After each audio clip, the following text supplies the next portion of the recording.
All right, well, you guys have all read the title, so you kind of know what it's about, pacing yourself. So I'll dig in. So basically, who am I? I've been doing this for 20 years, 10 of which the past 10 is building applications at Pfizer. I've built numerous Laravel. So I used to do Drupal, I do Laravel now. It's been 10 years of Laravel. They use a lot of Drupal there too, so it was kind of a mixed ecosystem there. At some point, I built up a team of me to teams of many, and we all were doing, Laravel. The last few years have been doing exactly what I'm showing you now, and I think I created a great flow or culture there, which is key. It's tricky. Culture is the key part of this.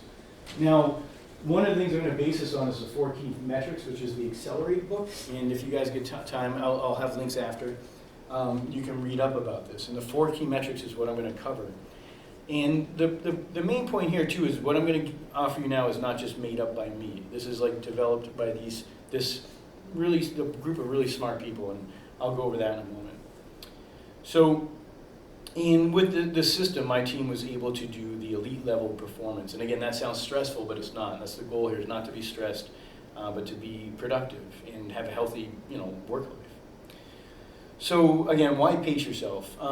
Managers or projects sometimes dictate the pace, but honestly, managers are people too, and they don't always know how to pace themselves or the project.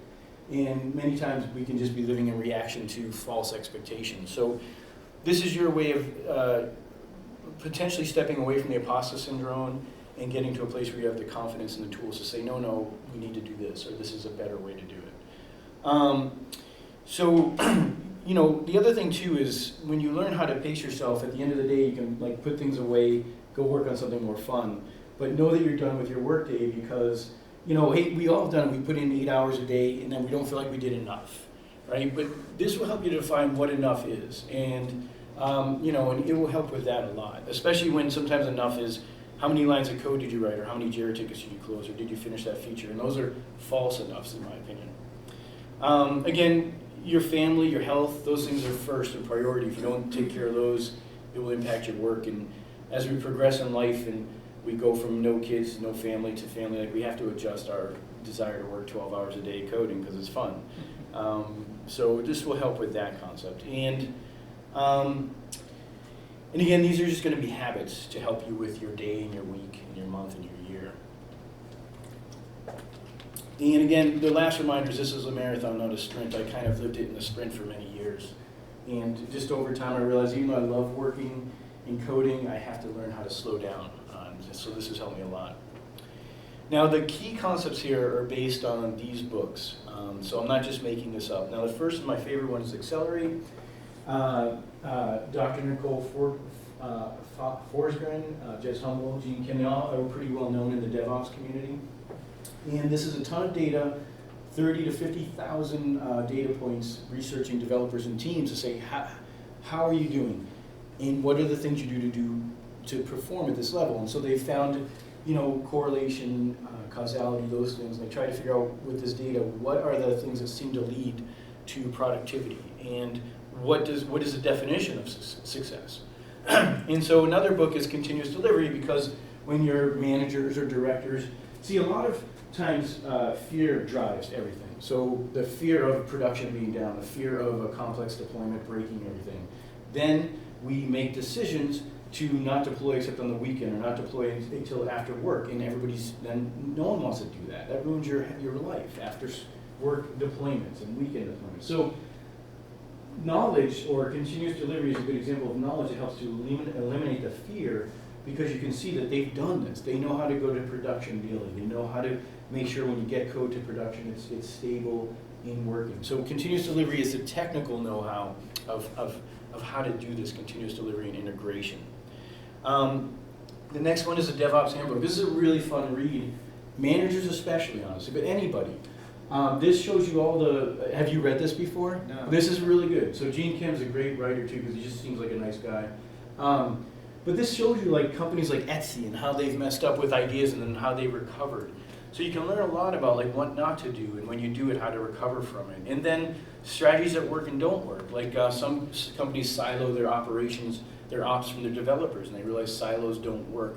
if you're forced to a silo pattern, then here's how you can maybe make it work. So it's a great book to really define these things. And then lastly, the Lean Startup book by Eric Rees, and then this other one, Lean Enterprise. They get into the build, measure, learn patterns, which I really like. And all these books seem to know each other. These people reference each other. And what I'll show you here today is how to do build, measure, learn as well, where you can work quickly on a feature, get it to production, get users using it so that then you can say, is this working, yes or no, and then keep moving on. He has some great examples, and there's an Audible book for this one I've listened to, and I think for this one. But there's great examples in those books of like, hey, we built the wrong thing, and we didn't know it because we didn't show a customer for months, you know? And it's just wonderful because you realize the faster you can build, and not fast in a stressful way, but the more easily you can get stuff to production for customers to use, the more easily you can get feedback and stop building the wrong things. All right, so the 4 key metrics, I'm going to go over them, and then we're going to show you how to do the main one. Now, the main one I'm going to focus on is deployment frequency. How can your team go to production? How can you deploy to production many times a day? How many, like, do people go to production? How often do people go to production now? Every day, every week? What do you guys think? Yeah, we try to keep it to Monday through Thursday.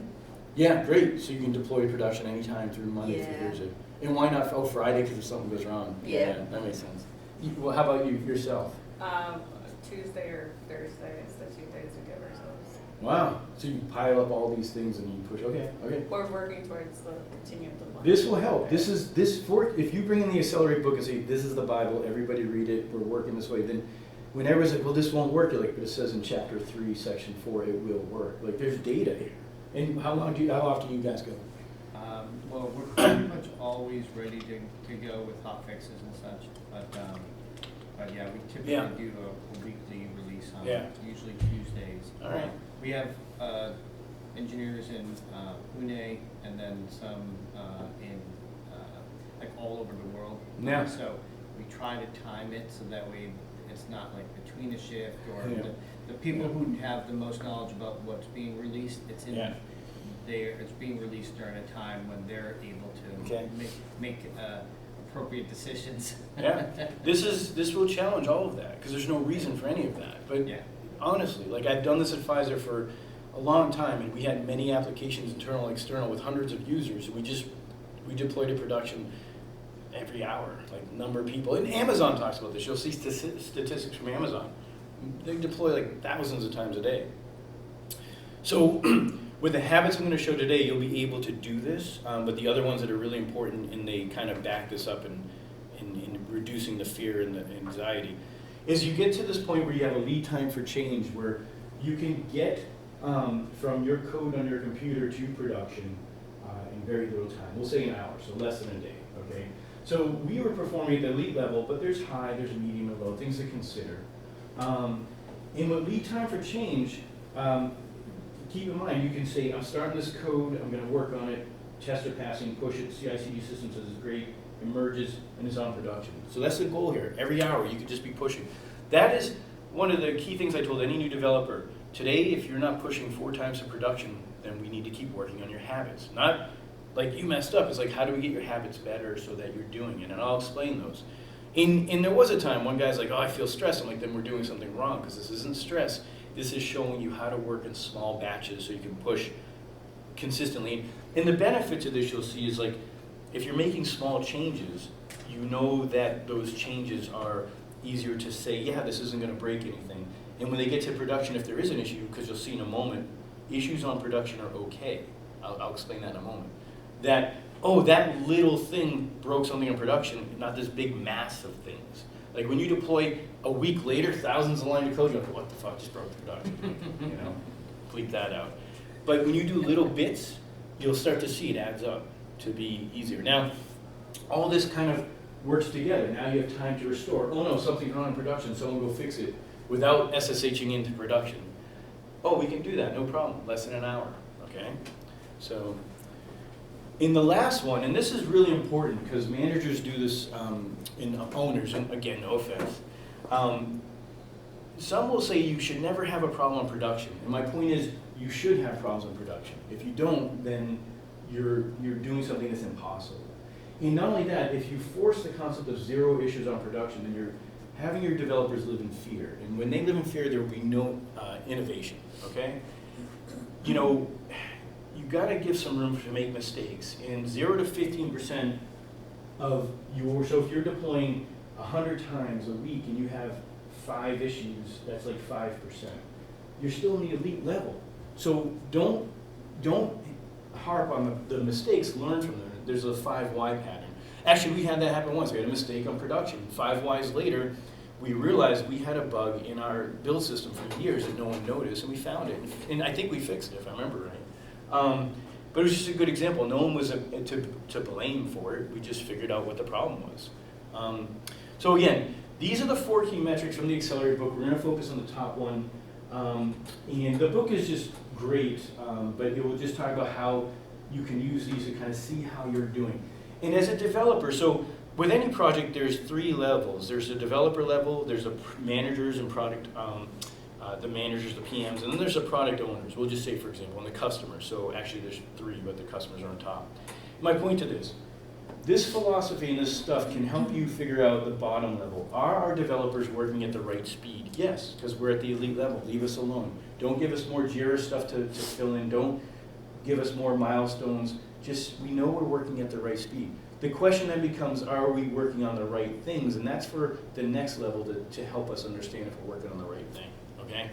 But as developers go, you know you're working at the right speed if you're at the elite level. So hopefully, so we'll focus on that one. Now, again, deployment frequency, this is the habit. But at the end, you'll see how to get your code to production 4 times a day in an 8-hour workday. And again, it's not going to be about speed. It's just going to be about working in small batches. And that's the first habit I'm going to touch on, is that one. So, again, I love this image because we are making, I think DHH said it from Ruby on Rails, like we're kind of playing with Legos in our mind, right?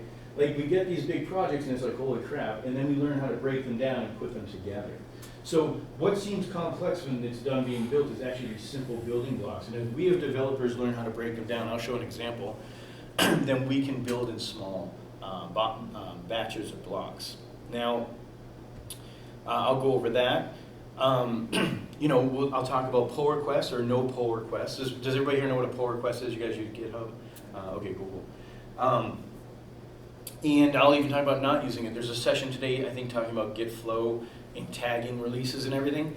This is all about not doing any of that and just saying, why? Like, if there's a problem, just, you're going to know that it happened at a certain time and you can go fix it, and you can roll forward more than rolling back. And then I'm going to introduce the concept of feature flags. Has anyone here heard of feature flags? So, okay, what? Yes, you have? Oh, cool. That's great. So I'm going to talk about feature flags, which is the most key thing to all of this.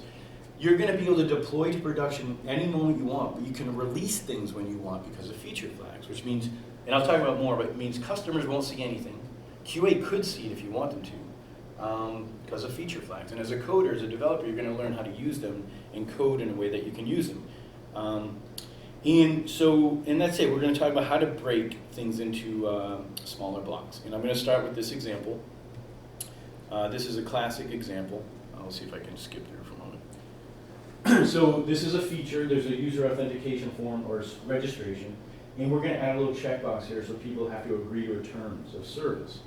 And this is, how do you break this down, right? So this feature touches on many parts of the system, front end to back.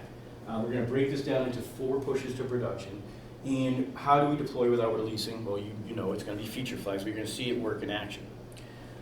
Now, for me, when I want to break down a new feature someone gives me, I have to think about how to break it down. I can either work from the outside in or the inside out. The outside in is the customer or user's interaction with the product. And the inside out is obviously the technical side, what has to happen in there. In this example, I'll start from the outside in. Actually, with these bullet points, it's going to be from the inside out, and then I'll go outside in. So I'll start with a migration, and then I'll do validation on the request. And then the controller has to save data to the system, and then the UI has to show it. So these are 4 things we're going to do right now from that one feature. Now, this is an example that might seem too small to break up into these bits, but it's it's just habit building. Sometimes we just do habits because that's how you learn them, is by doing them. And so from the outside in, user clicks. Inside out, the model has to have this field to save to. And then there is the outside controller has to validate it. So you have in Drupal, you guys have controllers, I forget. You have routes and then something that answers the route, right? That's the controller. So the controller takes the request and says, does this have an email? Does this have a field that's required? In this case, agreement, true or false. And then the model has to, have that to save, of course. And then the controller class, and I'll show the code in a moment, or a class in there has to say, yeah, I'm going to save this to the model. And so this is where they kind of, collide together. And then the model saves it, and the controller validates it. So again, you can, and these slides didn't work as good as I hoped, but you can work from the outside in your thinking or the inside out. As a developer, I like to work from the outside in and breaking it down, get a sense of what the customer wants, and then just break it down into as much of these small bits as I can. So let's dig into the code. Now, this is not Drupal, but I'm going to relate it back to Drupal, hopefully, and if it doesn't ring, let me know. But it is PHP. So I'm going to start with a branch, and these are going to be, I'm going to explain the philosophy here. So we're not going to do this. We're not going to do feature branching. I wish I had a remote. We're not going to make a long-lived branch. So this is like Git flow, where you as a developer say, I have a feature, I'm going to branch. Oh, that's tricky. And then you're going to build this feature for a day or two, and then hope that your mergers all work with this other developer, and they might or they might not. And you can put it into some feature branches. Eventually gets merged into main. Like, it's Git flow, and it was very intimidating for me when I was starting to use it years ago, and I still think it's harder than it needs to be. And these books will talk about, again, these books talk about why not to use it. Dave Farley is one of the YouTuber guys. He's like 60 years old. He wrote the Continuous Delivery book, and he talks about why not to use Git flow. Again, but these are opinions. Like, both things work. All of it works. We're going to work in small batches, 10 lines of code. In 45 minutes, you can have your code up there. And these aren't long-lived branches. And so that's what I'm going to talk about here, is we're going to talk about short-lived branches. Here's mainline or trunk. I don't know what you all call it. You guys call it master, main. Like, what do you work on a different, But typically what they call it is trunk. It's the core that gets released. And as a developer, you're just going to take a little bit of code, work on it, get it back in. And if anybody has done anything between there, who cares? You just rebase and you just keep going. It's not a big deal. Rebasing is pretty easy. It's annoying at first, but it's just one way to merge your code back, mainline back into your branch. And GitHub can do a lot of it for you. And branching is optional if you're all alone. If you're on a small team where you trust each other, you can not do branching, honestly.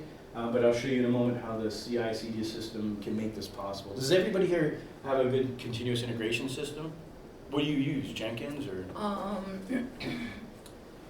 We have a DevOps team, Oh, yeah. so we're running locals with Lando, running on Docker. Yeah. We're using GitHub and Git Actions to push Actions. Yeah. to servers. So. Okay, cool. And do you use any CI/CD? Not yet. Okay. We just got a contractor to help us get Wow. the infrastructure in place. All right. There's a link at the end to get it. GitHub Actions is a free one. It's just sitting there if you guys are using GitHub. And it's just like a file you just throw in your repo and it just works. It's interesting stuff. Well, we wanted to work with automation as the thing. Yeah. So that's where we hired a contractor. To get it actually to automate to... Yeah. Yeah, to oh, get that it makes to- sense. Yeah. So this will talk about CI at the simple and CD at the... this deploys too, but it will talk about how to just check your code every push. And again, if your pull request that you give a team member to review is too big, they're just going to be like, whatever, right? So we want to keep our pull requests small so the reviewer, and I'll talk about reviewing in a moment, can say, hey, this looks good or not for real, and give you some feedback. All right, so back to the code. The migration is this. It's just going to be a quick line of code. There should be a test here. I don't show it. I'll show it in the next one. I'm going to make the database field nullable because we can want this on production, but we don't want it to impact anybody. And you could say at this moment, oh no, a database with a nullable field is risky, but I'll talk about that later. We can do other things in the PHP code to help prevent missing data. And again, it's all about CI/CD. We're using PHP Stan. We're using PHP Unit, we're using PHP CS or Punt, and we even use Selenium here to just scan all of our code. So you can do this with confidence because you know that every time you push to your branch or main, you're going to have this awesome review. And if you run it locally, even better because you can catch it and save yourself a few minutes. This should run in 5 minutes or less. Deployment should be another 5 minutes. So you're talking about a 5-minute cycle to know your code's good and ready to merge. It's not bad, right? So again, this is key, CI/CD, having this in place. And this is one GitHub YAML file in the repo that I link to later on. I have an article about it too, that shows you using all these awesome PHP libraries that you can just quickly get this in place. And that's it. So one push, 45 minutes. We made a branch. We did some code and test. And I'll show you test in a moment. The CI system said, yeah, everything's good in 5 minutes. I asked for a review, and the reviewer said, yes, this is great. And then we merged the PR, and it's in trunk. And then next thing you know, it's in production. One thing about the review is when you ask someone to review your code, one of the 3 rules for a lot of these things, for Accelerate talks about this, is A, DM the person who you want to review the code. Because if you put it into a group room, everybody's like, well, so-and-so will do it. And no one does it. You wait an hour or 30 minutes or whatever. Second, and the rule is if that person takes more than 20 minutes, then you go find someone else. And they should know this. They should be like, I'm too busy, I can't help you. So you kind of have this flow of like not waiting an hour for a review. Second is the review isn't to make perfect code. It's just to say, hey, this looks good. It's secure. You're not messing anything up, and the domain logic looks right. You're doing the right thing. Boom. If there's comments like indent better, which your linting should see, or use this class or way to do it, come do it the next time. But this isn't your time to make perfect code. It's time to get work done, knowing that the code is secure and good enough, and that you'll have another, push in an hour that you could do it again. You could just tighten it up a bit. Tell the person how to do it on the next one. And lastly, only one person ever reviews the code. You don't have a group of people huddling over your code. We just have work to do, and it's not needed. And it will help because the commits are so small. So those are the 3 rules to review that we pushed for a while. All right, so again, before I move on, what are the habits we learned, okay? For one, I want to talk about Pomodoro. You're working in cycles here, and if you can use Pomodoro, has anyone heard of this? So it's just I forget, it's like Italian word for tomato. Yep. It's just a pattern of saying, listen, I'm going to turn off my notifications for 30 minutes, 20 minutes, 45 minutes. There's like widgets and apps for everything you can imagine. I have links at the end. And you turn off all notifications. You just stop. The world's not going to burn down. Slack's not going to go away. Teams, well, hopefully you don't have to use Teams, but if you are, sorry. It's okay to focus and get your work done. And in 45 minutes, come back, and for the next 15 minutes, you crank away on replying to people. What's up? How can I help you? Oh, you want to meet? I can meet in an hour, because I'll talk about that in a moment. And lastly, I used to be obsessed with this flow concept. Like, I have to work 3 hours without anyone interrupting me.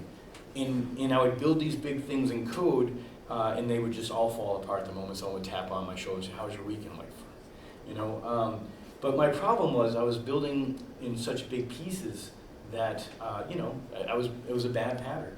And I wasn't testing at that moment. And I can't tell you enough how much PHP unit testing has changed my career, because when I code with test, not TDD, but I code in a way that helps me think and helps me to rethink things. So again, this is key. So having Pomodoro, having a flow where you turn off notification is a game changer. And you've got to be all about this. Will be about being on the offense with your time, not defense. If you're prepared for your day and people throw meetings at you, you can be like, I can't, but I can do it here. And sometimes that's all they want to hear is that you can do it today, or you can do it tomorrow at a certain time. You don't always have to say, yes, I can do it now. You'll be surprised. So you can be on the offense without being offensive is the point. And if you can't, if you're in a tricky situation where the boss is hard, you gotta do what you gotta do, but. All right, so we have the feature deployed to production. It's not released on production because of these feature flags. Now, feature flags, I talked about this before, will hide, disable features. You can do build, measure, learn. And you could QA on production because with a feature flag, you could say if so-and-so logs in, let them see the feature. You can even test it on different servers with load balancing. And most importantly, it's not a service you pay for, it's just a library. I think every framework probably has it. Drupal kind of has it built in with access controls, you know, if you're allowed to do something because you're on a roll. I don't know if it would really, you could actually use it probably to block some of these things, as I'll show you in code in a moment. It'd be interesting to see. So feature flags is key though. So now we're going to use feature flags right now for validation. So validation in Drupal, when you guys get a request in from the route, how do you validate? What do you guys use to say, yeah, these fields are required? You just have a validation library for that? Like, what do you guys do for that? More front end. Oh, is it? Okay. No, me, like, Oh, yeah, so yeah. I'm not writing custom Yeah, code. yeah. I'm doing more site building and theming and whatnot. Yeah, I think Drupal has some of it built in, so you know, where you can validate the form has the right fields and everything. Yeah, Yeah, there's. through the I know in interface. but then- D7, because it's been a while since. Yeah, yeah. I did deep development, but there were hooks for that in the forums. Cool. Oh yeah, I remember that one. Yeah. Well, this is going to be our controller. This is where the route request comes in and it validates everybody's name, agree to terms, email, and password. And in this validation, I'm going to say required with feature because that's what this library I use does. So if I turn the feature on, it's going to force them to have to agree to terms. If the feature is off, it's just going to ignore it. So this is how you can now, for the first time, see feature flags working.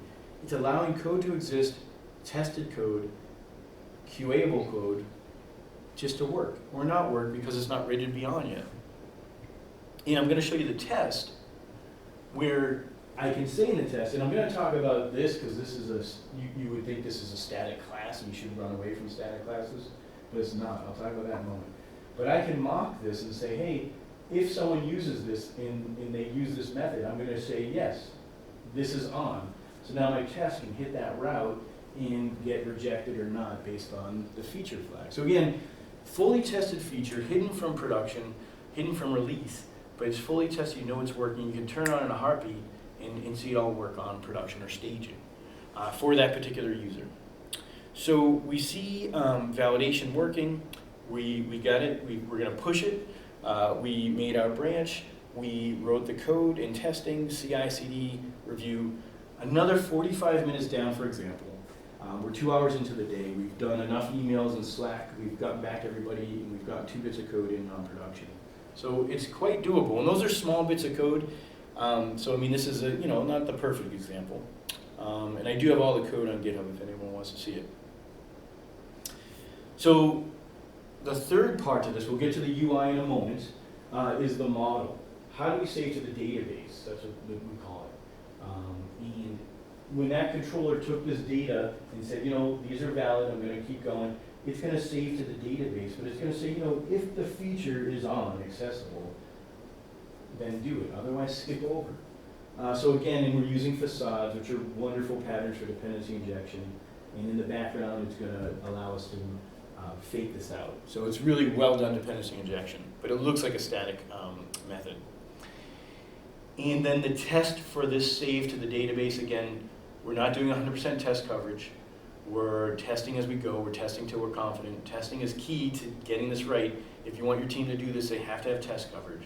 And it should be part of every commit. We never let a commit through that doesn't have a test.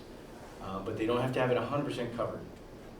And we're going to test that data save. So basically at this point, I say, hey, should this feature, so I'm going to test, should this feature receive accessible and agree? Yeah. And then it should go through and work. So again, I can test this on or off.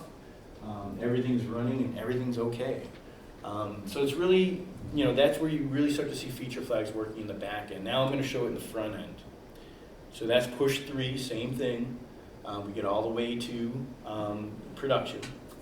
But now we want to get this final feature, the front end, in place. But we don't want anyone to see it. And again, this is where feature flags is it just works at all levels.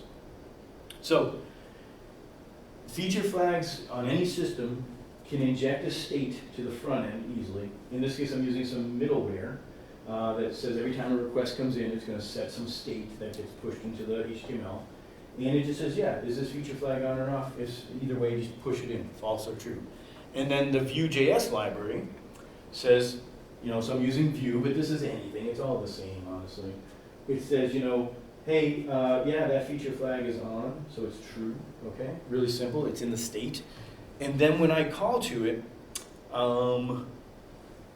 right here, I can say, you know, if feature flag is on, then show this terms and service. And now it's on or off, just like that, no big deal.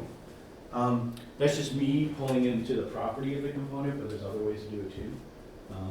Does that make sense to everybody who does front end? No, I'm trying to envision, like, how does this differ from the feature branch? So now that this is now in the Yeah. active state, Yeah. how does this differ from doing the feature branch where I just built all the? No, this is great, this is great. And So, not have the collisions. yeah, so just think about this. This is not only, a feature branch usually runs alongside and is not on production. Yeah. So then you go to this moment where you want to release that feature. It's like, okay, we're going to take this big chunk of code and put it here and hope everything works. Right. And then between all the Git merges, the database concepts of like, hey, it worked great with 1,000 file of database rows, but it didn't work great with 20,000, right? Yeah. Like there's all these things that can go wrong when you release a big chunk of something. This is already on production. In the moment you want to release it, someone just flips a switch. There's no new code that goes on the server. So it's a good question. And that's the big difference here. You know it's going to work because it's been working on production for weeks now, or whatever you take. Yeah. You've had QA go in, they've hammered away on it. You've had certain servers running it because of the load balance, whatever you do. So when you release it, there's nothing to stress about. It's just there. Anyone can go in and turn it on. I'll show that in a moment how easy it is. So really good question though. I mean, we remove all the complexity, all the weighting, we remove all the unknowns that come with big, large dumps of code into another system, into the system, and with merging and everything. Does that answer the question though? Yes. All right, Thank you. cool. And this is just another final test. This is using Selenium or PHP unit. And we just hit that front end. We're just like, yeah, is it there? Great, we're all set. I turn on the feature, it's there. So we have a well-tested thing. It's on production in little bits, and we've gone now on our 4th push to production. And, you know, it's really that easy. And then back to your question, how do we release the feature, right? So again, if so-and-so logs in, we could have set the feature to allow certain emails and certain roles to see the feature and use it. At Pfizer, some projects were, they wouldn't allow it because they're very stringent, and we would have to have a UAT system. So that was always tricky, but at least we knew it was working there. But those are edge cases, and then when this extreme edge cases, you just work through them. But we, again, this has been used a lot, and it does work. So in this case, the CD system will say, so one of the rules here is changes to production only happen during deployment. Okay, that's the rule. And the continuous delivery book will talk about this. Because if there's an issue on production, you don't have to wonder, hey, did so-and-so SSH in and change a setting? Did so-and-so change a database field? Did so-and-so change a secret somewhere, right?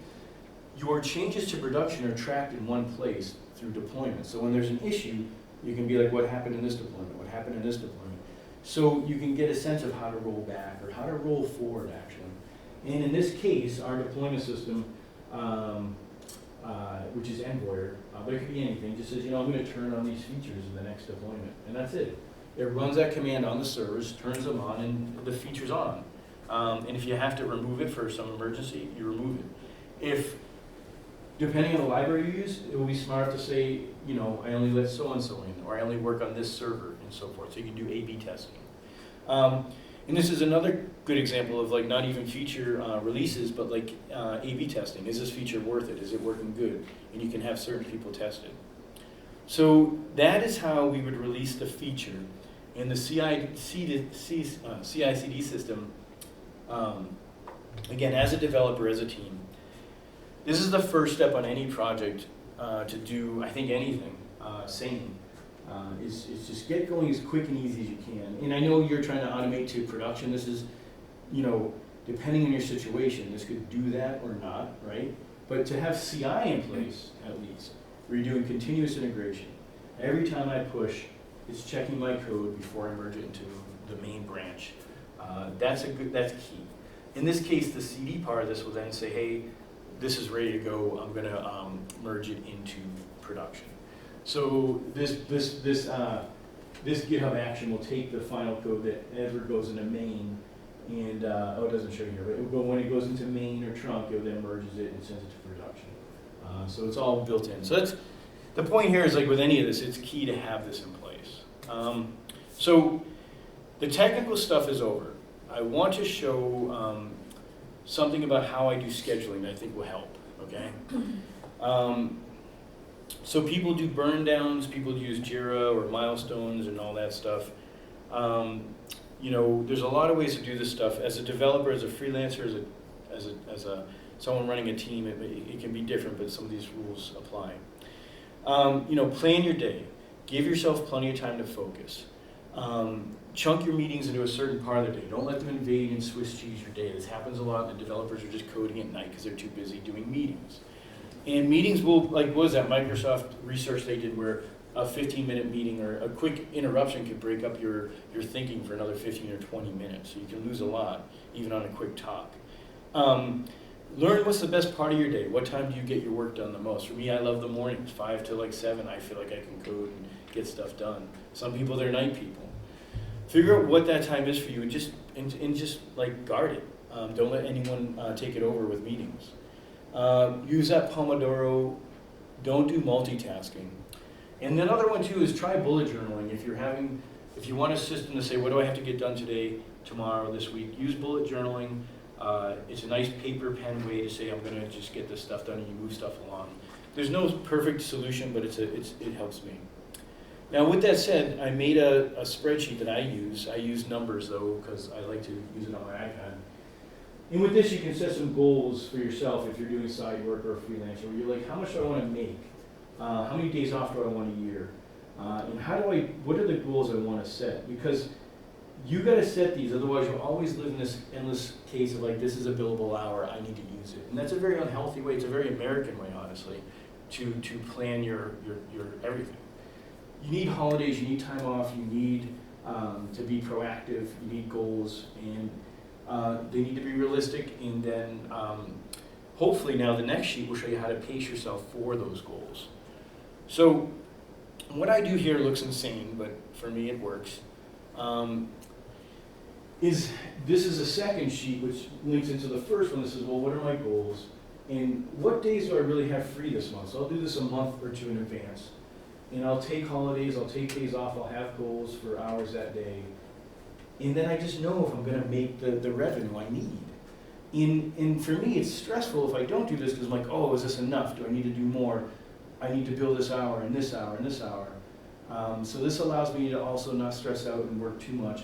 And it allows me when I have an interruption, like I'm sick or I need to pick up my son from something because he's sick, I don't get stressed because I'll like take that number 2 and I'll move it somewhere else and I'll find like, okay, I can make this up.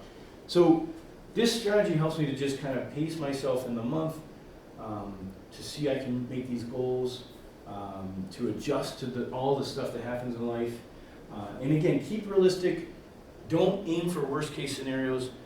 Aim for some decent goals that are realistic, and then as you know, stuff might dry up and it might not. You just got to find the balance there, and that's a tricky one. But just remembering this is really something that's long term, and you got to figure out how to pace yourself. You're not always stressed. You're not always doing what I do, or what I know a lot of us have done, where I can't take a day off. No one's paying me, but they are. As a freelancer, you're paying yourself to take that day off. Because if you don't, you're just not treating yourself well, and you're going to burn out. You just can't do it. Maybe when I was 20, but not anymore. So, you know, and to sum it up, I love this quote because this isn't about being a great programmer, it's about great habits. Again, Ken Beck has a lot of good ones like that. And, you know, some of the key habits, you know, work in small batches, get testing as part of your workflow, CI and CD and feature flags. Try to deploy to production or whatever you guys call production so you can feel like your code is there and done. Release when ready. Don't multitask. I can't say this enough. Actually, I should have put the book in here too. I forget her name, but she wrote about multitasking. How it's a false thing. It's impossible. Be on the offense with your schedule. Plan ahead, and then just try to plan out things so you can just know how you're doing at any moment and adjust accordingly. And that's about it. Now, like I said, there's tons of links. There's tons of There's code examples if you want to see. You can see I did the testing, and the code examples have a copy paste to get all your CI going in GitHub Actions. It's really that easy. Yeah, so there's a lot of good stuff there. All those books are really worth it if you guys like reading. Some people don't like reading; they just like videos or something. So, but yeah, that's it. Anyone have any questions? Anyone, any thoughts or comments? Yeah. How long would you say it would take to get a team of like 5 to get to a point where they're able to To do this? approach? Yeah. No, it's a really good one. So I would say, are they writing tests right now? Okay. If they're used to writing tests and they're used to thinking about their code well and working in high quality, like trying, the systems can get in place in a day or two, and then the habits can take a couple of weeks. And I say this because at Pfizer I built this system that everybody had to use for the Drupal projects. And so vendors would come in and use it. And every time a new vendor came in, we said, oh, you're a new developer, you have to first get trained. And we would take 2 weeks we would review every PR, we would help them see what we're looking for. The systems would pass and fail based on how they did. And boom, they would slowly learn like what we're looking for, small batches of code, test with the code, and then the linting and everything. So in a couple of weeks of just helping to reinforce these patterns, they're just habits.